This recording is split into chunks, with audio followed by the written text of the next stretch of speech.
Hello, my dear. Rhonda Constant, your favorite hometown medium, physical energy healer, oracle card advisor, paranormal investigator, voice for your loved ones.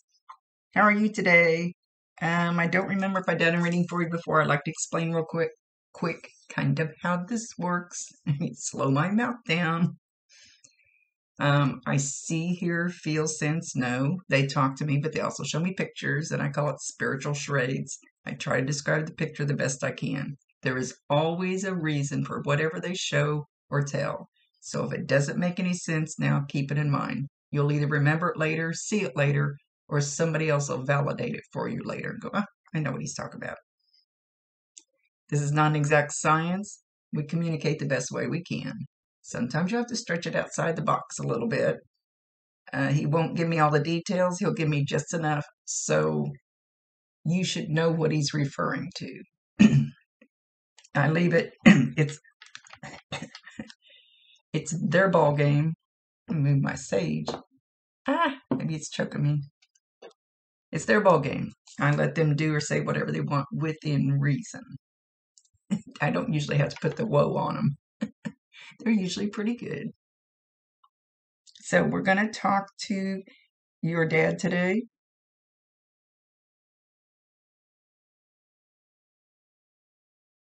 He's strolling in, but he's like, where have you been? But he's talking like you are asking him, where have you been? Where have you been? Where are you? I don't see you. I don't hear you. He's saying that you're thinking that. I don't know you're around. Have you asked him to please come around?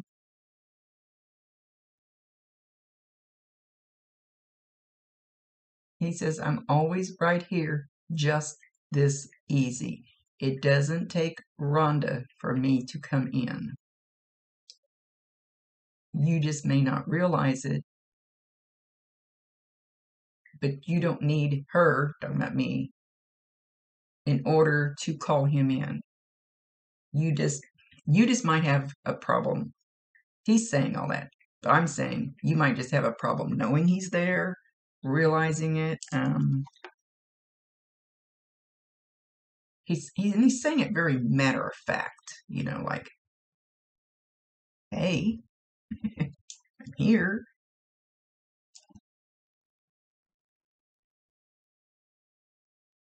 He says you need to trust, you need to believe. And what I always tell people, what's it going to hurt if you believe? What's it going to hurt if you trust it? Even if you don't totally 100% believe it, what's it going to hurt if you go, could that have been a sign from him? Just go, I know that was a sign from him. And we'll see what he's going to say about signs. Oh, they're all big on ringing a bell lately. Everybody's been ringing a bell. I got to buy me this little bell. It seems like they always use the same looking bell. Just a little bell. And he's dinging it.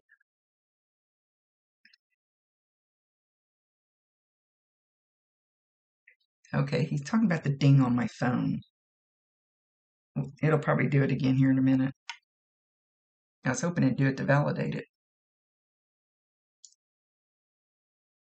Something about a ding on your phone that sounds like a bell is one of the signs from him. When you get something like that, the way he's doing it, and you get that ding that sounds like a bell on your phone, and if you get 50,000 dings on your phone like I do every day, it might be a little hard. But also at that moment, look around you. Whether you're in the store, driving down the road, sitting in your house, it doesn't matter. Looking at the TV. I got new glasses that are bothering me. Look or listen to, if you're in the vehicle, listen to what's on the radio immediately at that time. Or look on a billboard, or look on a bumper sticker, or look on a license plate. I get a lot of stuff off license plates. Bob always gives me a certain number on a license plate. He said, I'm everywhere. I'm everywhere. Now he's going, he's everywhere, kind of silly, kind of funny. He's laughing. He says, you just don't know it. Just trust it.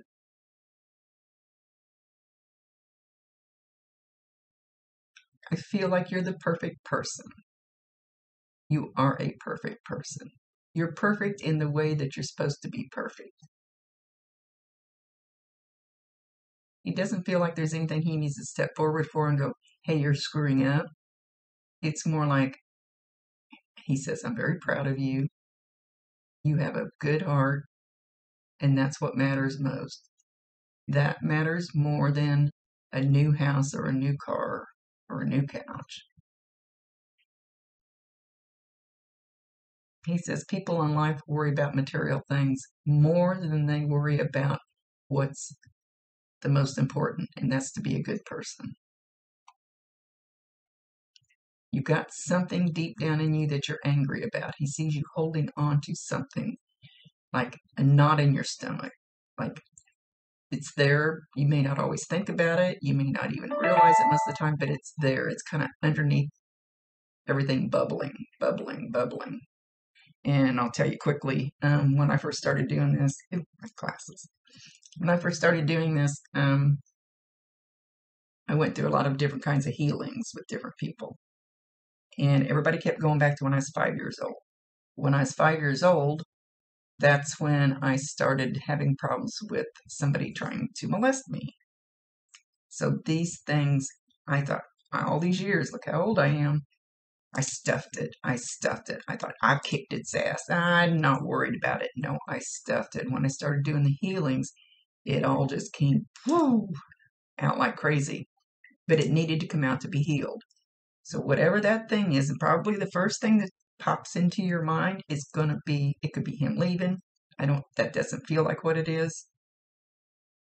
Something that you stuffed maybe when you were a kid. First thing that pops up in your mind, that's something you need to actually take out and put in your hand and look at it. Heal it.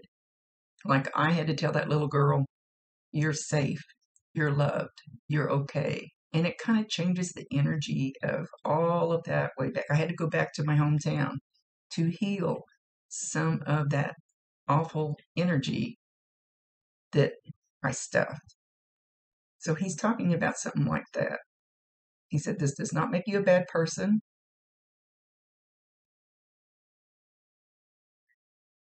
You haven't kicked its ass yet, and you need to, and then let it go. And it makes you feel free.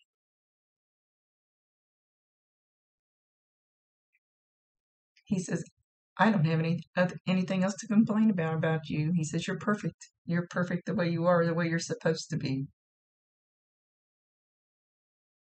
I do watch over you. I am kind of like your guardian angel. And he's shown himself what I believe is in your living room on the couch with his feet up on the coffee table, just kicked back, his arms back. I don't know if he used to sit like that or if you would remember. And he's just kicked back, hanging out in your house, very relaxed. So he's there, and I promise you 1,000%, he can hear you, he can see you. Talk to him all you want to. What was he good at when he was here? Like, would you go to him with problems? Would you cry on his shoulder? He says more, not just, hey, Dad, can I have some money? He's laughing. Not just those things, not those kind of things. Whatever he was good at here before he left with you, he's still good at helping you with because he understands how that works here. So if you have a problem like that, just sit down in the quiet, sit down in your living room, sit down on your bed, wherever, in the quiet, talk to him and ask him for help. Give him permission to help you with blah, blah, blah. And you'd be surprised what doors they can open. It's just like, let's say he was good at a good employer, whatever, good at working, and you need help finding a new job. Ask him for help. Ask him for the perfect job for you. And then Most of the time, within the next few days, somebody will call you and go, hey, I'm working at blah, blah, blah, and we have this great opening. You need to come apply for it. The doors open, but you have to ask because they cannot override your free will choice. And then you have to be willing to accept whatever they bring forward. And I tell them I know all the time. And they go, Rhonda, why do you do that? We bring you good shit and you tell us no. Because I'm a ding dong.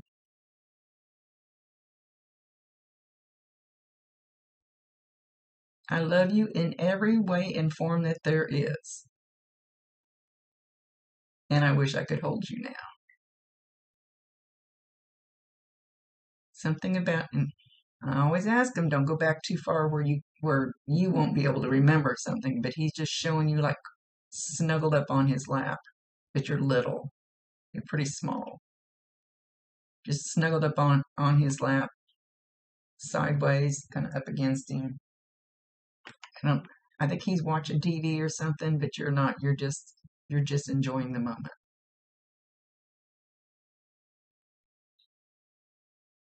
But he's not got his arms around you. He's sitting there like this, and you're all snuggled up on him sideways. He's feeling regretful, even though we don't have all those heavy feelings. Once we get up there and we get cleansed, we let go of those. They're not darker energies. They're just heavier energies that we have here because they want our soul to be light and bright and uplifting. But he is sorry that he didn't put his arms around you more and hug you more, even though he shows himself like patting you on the head. But he should have been doing this. That's the way he's feeling about it when he looks back and reflects. Okay, he's in your kitchen. He's opening drawers. He's opening and shutting drawers. So you may hear this, or you may shut a drawer and it may be slightly open when you go back in there, or anything like that. And I'm just going to say it's going to be the kitchen because he's showing himself in the kitchen. It could be in the bathroom. It could be something else. But he's showing in the kitchen. So, or you can hear a drawer opening and shutting. When I used to work in my dining room, I could see into my kitchen, but I couldn't see the refrigerator. And I would hear the refrigerator door shut. There's nobody here but me. Well, and whoever was playing with my refrigerator door. And it happened several times. I just heard it was my dad. Because my dad used to do that at my aunt's house. He'd go in there and look in her refrigerator, and he was actually, she thought he was looking because he was hungry. He was looking because he wanted to make sure she had enough food. Anyway, it usually doesn't happen when you're in the same room. So you'd probably be sitting in the living room or something, and you hear maybe a drawer sliding in the kitchen.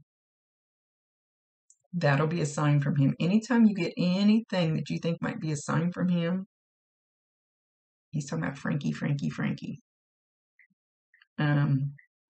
Validate him, acknowledge him, tell him you love him, and ask him to bring you more signs. Give him permission to do it.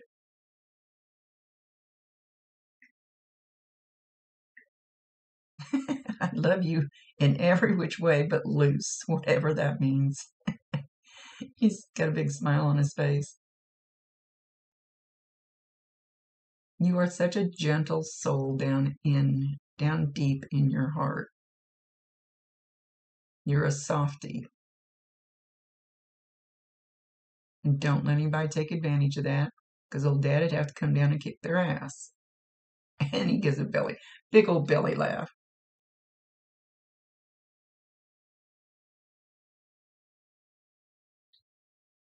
Let the wounds heal. Don't let the wounds stay open. So I don't know if he's still talking about this thing he was talking about you having that you needed to heal, or if he's just talking about wounds in general. Don't hang on to them. Don't let them sit there and fester. Let them heal.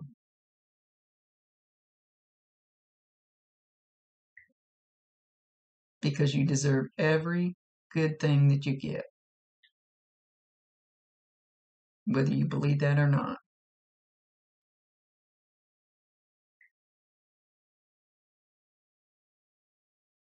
He wants you to take a sticky note and put it on your refrigerator and write on it, I deserve all the good things that I get.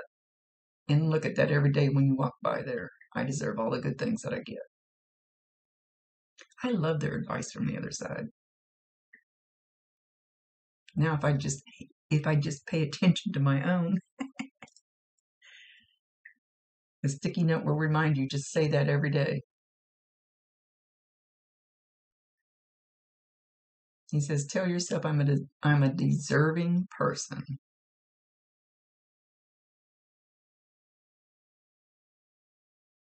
You'll be surprised how it'll change your energy.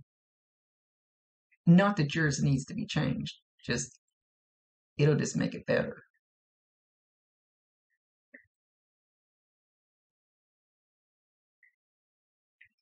He says, I love you, little snuggle bug, snuggle bunny. Now, words, even nicknames, you might have to stretch that out. So if he called you something like that, it might not have been exactly bug or bunny, or maybe just something starts with a B. The snuggle came out clear. I'm not sure about the B word. Now I hear bear. No. I just spit out whatever they say. Don't forget to be kind to yourself. Be as kind to yourself as you are to others. He says, you girls have a thing about that.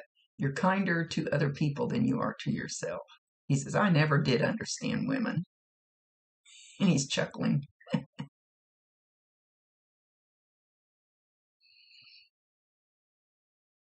Know that I'm always with you. I even ride in the car with you sometimes. So him mentioning that, when you're going down the road, okay, well, the way Bob and I did it was I'd be driving down the road and I'd hear a song on the radio and I go, is this from you? And I shit you not, majority of the time, there would be a vehicle, just like the one he used to drive, sitting at the stop sign as I was driving by.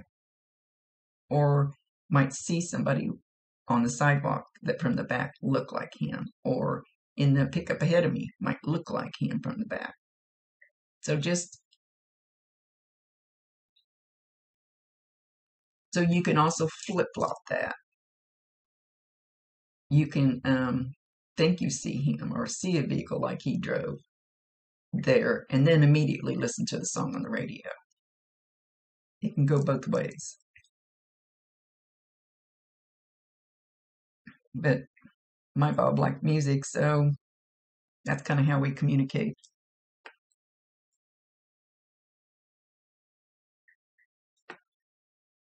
He says, know that I'm only this far away. I'm never, hardly ever, any more than this far away.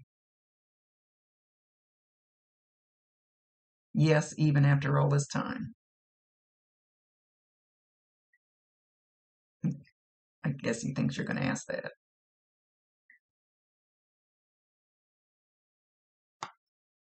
Know that I needed you in my life. You changed my life for the better.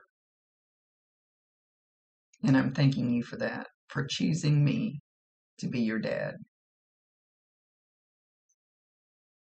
That's another whole long story about we choose our parents before we come down here. We choose certain things we're going to do, when we're going to leave, certain things before we even land down here on Earth.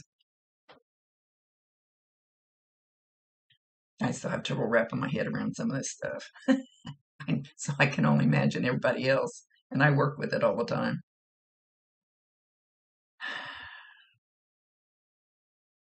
He's very comfortable. He's very relaxed.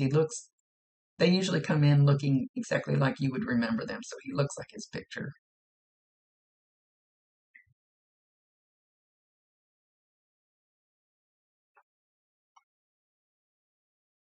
I hear a song. Hang on. He was singing, I'm Walking on Sunshine. So go YouTube, Google that. Alexa, who sings that song? That was Walking on Sunshine from Barbecue Summer by Katrina and the Waves. Katrina and the Waves. I don't know if that's who originally sang it. It kind of sounded correct. Don't know that name. That's why I had to ask. Anyway, much love to you, my dear. He's going like this because I'm done for now, but I'm always with her. She just needs to trust it.